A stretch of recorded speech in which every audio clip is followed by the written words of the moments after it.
സുരേഷ്, ഈ തെരഞ്ഞെടുപ്പ് പ്രഖ്യാപിച്ചപ്പോൾ മുതൽ ഏറ്റവും കൂടുതൽ ശക്തമായി CPM ഉന്നയിക്കുന്ന ഒരു ആരോപണം എന്ന് പറയുന്നത് പാലക്കാട്ട് കോൺഗ്രസും BJPയും തമ്മിൽ ഇങ്ങനെ ഒരു ഡീലുണ്ട്. നിങ്ങൾ തമ്മിൽ ഭയങ്കര സാഹോദര്യമാണ്, സാഹോദര്യം വേണ്ടതാണ് കേട്ടോ രാഷ്ട്രീയ പാർട്ടികൾ തമ്മിൽ. പക്ഷേ ഒരു ഡീലിന്റെ സ്വഭാവത്തിൽ നിങ്ങളും ഞങ്ങളും ഒന്നിച്ചു പോകാം, അതിന് പരസ്പര ഗുണം രാഷ്ട്രീയമായി നേടിയെടുക്കാമെന്നൊരു രീതിക്കാണോ നിങ്ങൾ ഈ തെരഞ്ഞെടുപ്പിന്റെ സമയത്തും കണ്ണുകെട്ടി കളിക്കുന്നത് എന്നുള്ളൊരു ചോദ്യമാണ് CPM മുന്നോട്ട് വെക്കുന്നത്.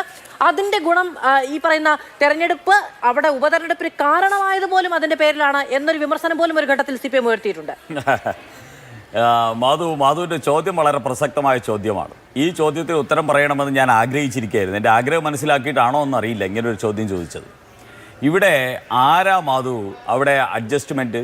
AK ബാലൻ പറഞ്ഞില്ലേ, കഴിഞ്ഞ പ്രാവശ്യം ഷാഫി പറമ്പിലിനെ ജയിപ്പിച്ചത് എൻ്റെ സഖാവ് പോളിറ്റ് ബ്യൂറോ അംഗം വിജയരാഘവന് വോട്ട് ചെയ്യാതെ മതേതര വോട്ട് മുഴുവൻ ഷാഫിക്ക്, ഷാഫിയുടെ മതം നോക്കിയിട്ട് ഷാഫിക്ക് ഞങ്ങൾ കൊടുത്തു എന്ന് പറഞ്ഞത് മതേതര വോട്ട് അങ്ങോട്ട് പോയില്ലേ? ഷാഫി ജയിച്ചത് അല്ലെന്നാണ് ഞാൻ പറഞ്ഞത്. അങ്ങനെയല്ല, ഇങ്ങനെ നമ്മൾ തമ്മിൽ തർക്കിക്കുന്നത്.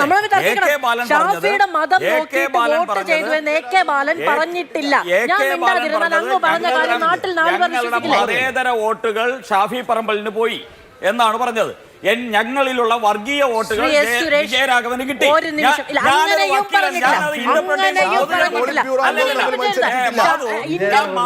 മനസ്സിലാവാൻ വേണ്ടിയല്ല,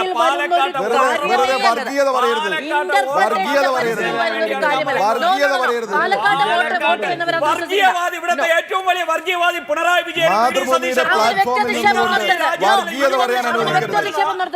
ഈ നാട്ടിലെ ഏറ്റവും വർഗീയവാദി പിണറായി വിജയൻ സതീശനോട് പറയാൻ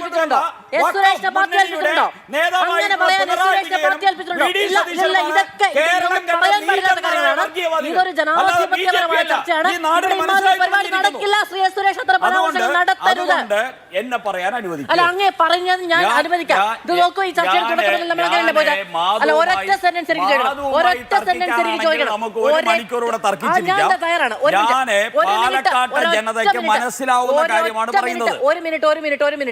ഒരു മിനിറ്റ്. ഷാഫിയുടെ മതം നോക്കി വോട്ട് പോയി എന്ന് AK ബാലൻ പറഞ്ഞിട്ടുണ്ടോ? ഞാൻ പറയാം. പറഞ്ഞിട്ടുണ്ടോ? AK ബാലൻ ഞങ്ങളുടെ മതേതര വോട്ട് കോൺഗ്രസിന് പോയെന്ന് പറഞ്ഞു. അതിനർത്ഥം മതം നോക്കി പോയെന്നാണോ? അതിനർത്ഥം മതം നോക്കി പോയെന്നാണോ? അടുത്ത ചോദ്യം അല്ലല്ല, ഞാനും മാധുവായിട്ടല്ലേ. അടുത്ത ചോദ്യം, അപ്പോ CPM കിട്ടേണ്ട മതേതര വോട്ട് കോൺഗ്രസിന് പോയെങ്കിൽ CPM കിട്ടിയത് വർഗീയ വോട്ടാണോ? അങ്ങനെ പറഞ്ഞിട്ടില്ല. അല്ല, അങ്ങനെ ആണോ? അങ്ങനെ പറഞ്ഞിട്ടില്ല. AK ബാലനോടാ ഞാൻ ചോദിക്കുന്നത്. AK ബാലനല്ല, ഞാൻ മാധുസുജ. അല്ല, മാധുവിന് എന്തിനാ AK ബാലന്റെ വക്താവാകും? AK ബാലൻ പറയാത്ത കാര്യം പറഞ്ഞാൽ ഞാൻ ചോദിക്കും. അല്ല, അതാരാ AK ബാലന്റെ വക്താവാണോ? K സുരേന്ദ്രൻ പറയാത്തത് വസീഫ് പറയട്ടെ, ഞാൻ ചോദിക്കും. മാധു എന്തിനാ AK ബാലന് CPMന്റെ വക്താവും CPMന്റെ വക്താവല്ല, മതം നോക്കി ഷാഫിക്ക് വോട്ട് ചെയ്തു എന്ന് AK ബാലൻ പറഞ്ഞു. അല്ലെങ്കിൽ അങ്ങ് പറഞ്ഞു എന്ന് പറ, ഞാൻ സമ്മതിക്കാം. ഞാൻ പറഞ്ഞത് AK ബാലൻ പറഞ്ഞതിന്റെ സാരാംശം എന്ന് പറയുന്നത്, AK ബാലൻ പറഞ്ഞ വാക്കും സാരാംശവും ഞാൻ പറയാം. പ്രേക്ഷകർ നിശ്ചയിച്ചോട്ടെ, മാധു ബഹളം വയ്ക്കാതിരിക്കെ. AK ബാലൻ പറഞ്ഞത് CPM കിട്ടേണ്ടിയിരുന്ന മതേതര വോട്ട് മുഴുവൻ ഷാഫി പറമ്പലിന് പോയി. ഞങ്ങൾക്ക് കിട്ടിയത്, അതിന്റെ അർത്ഥം ഞങ്ങൾക്ക് കിട്ടിയത് മതേതര വോട്ടല്ല, വർഗീയ വോട്ടാണ്.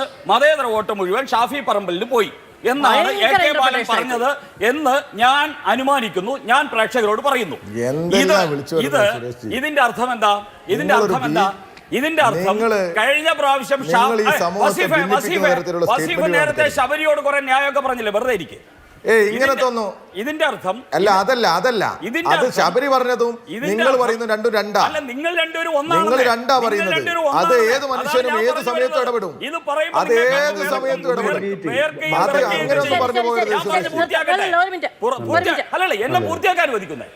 ഞാൻ പറയുന്നത്, ഇവിടെ കഴിഞ്ഞ പ്രാവശ്യം ഷാഫി പറമ്പലിനെ ഈ ശ്രീധരൻ എന്ന് പറയുന്ന പാലക്കാടിന്റെ മഹാനായ പുത്രനെ തോൽപ്പിക്കാൻ വേണ്ടി കമ്മ്യൂണിസ്റ്റ് പാർട്ടിയുടെ വസീഫിന്റെ മതേതര വോട്ട് മുഴുവൻ ഷാഫി പറമ്പലിന് വിളമ്പിക്കൊടുത്ത കമ്മ്യൂണിസ്റ്റുകാരൻ ഇവിടെ എന്ന് പറയണം. ഞാനും കോൺഗ്രസുമായിട്ടാണ് ഡീലെന്ന് പറയുന്ന കാപട്യം പറയണം. തീർന്നില്ല.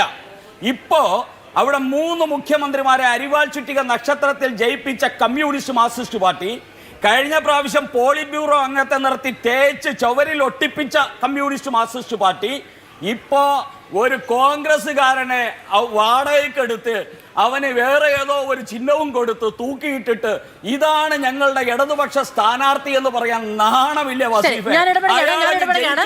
ശ്രീ എസ് സുരേഷ്, ഞാൻ ഇടപെടുകയാണ്. അങ്ങ് പറഞ്ഞത് വസ്തുതാപരമായി വലിയ പിഴവാണ്. അത് അംഗീകരിച്ചുകൊണ്ട് മുന്നോട്ട് പോകാൻ കഴിയില്ല. അങ്ങ് പറഞ്ഞത് വസ്തുതാപരമായി തെറ്റാണ്. അങ്ങ് പറഞ്ഞത് ഈ പറയുന്ന രാഷ്ട്രീയ പ്രവർത്തകർ പറയാത്ത കാര്യം പറഞ്ഞ് ഞാൻ അങ്ങനെയാണ് അനുമാനിക്കുന്നത് എന്ന് പറഞ്ഞാൽ നാട്ടുകാർ സംബന്ധിച്ച് നിർബന്ധമൊന്നുമില്ല. എനിക്ക് ഇടവേള ആവശ്യമാണ്. ഇതൊന്നും അംഗീകരിച്ചു ഞാൻ അംഗീകരിക്കില്ല.